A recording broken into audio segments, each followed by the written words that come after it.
The first time I saw a tiger in the wild was just about a year ago, actually, and I was in India. And we have a working relationship, IFAW and the Wildlife Trust of India, which is really a partner agency of ours.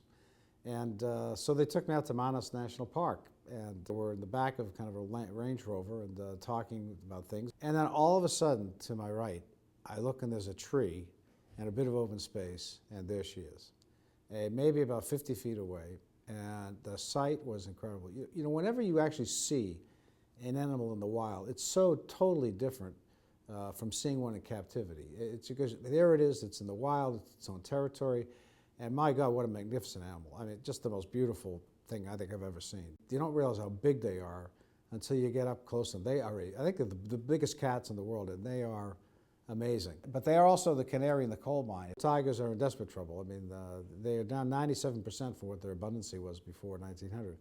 And you're talking about more, you know, frankly, there are more tigers in captivity in the United States than there are in the wild.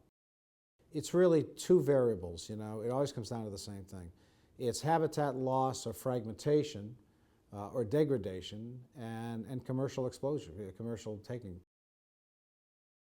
This is a very important thing coming in St. Petersburg because there are the 13 range states, and because Mr. Putin himself has decided to host it, there will be, I think, a healthy, let's say, number of the 13 range states will be heads of state. Now, that's good news. Hopefully, the main outcomes of the summit will be an agreement among the 13 range states that they will take on the responsibility for buying into a package that says we need to double the population by 2020. Secondly is that each country has its own specific issues with tigers. It might be poaching, very heavily poaching in one area, might be habitat loss in another. You know, they have to come up with specific remedies for the specific challenges that they're facing. You have to stop trade. You have to get at the illegal trade. You have to get rid of the tiger farms. You have to have, it has to be an absolute no-no, that you have to get all tiger parts anywhere off the market.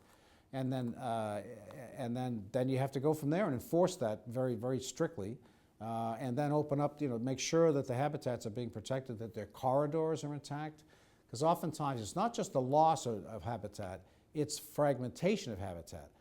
So this is it. I mean, I think the summit that's going to be in St. Petersburg, this is it. This has got to be it. We've got to lay the groundwork, and I think people are going to have to pledge their time, their efforts, and really get after it. So I'm hopeful.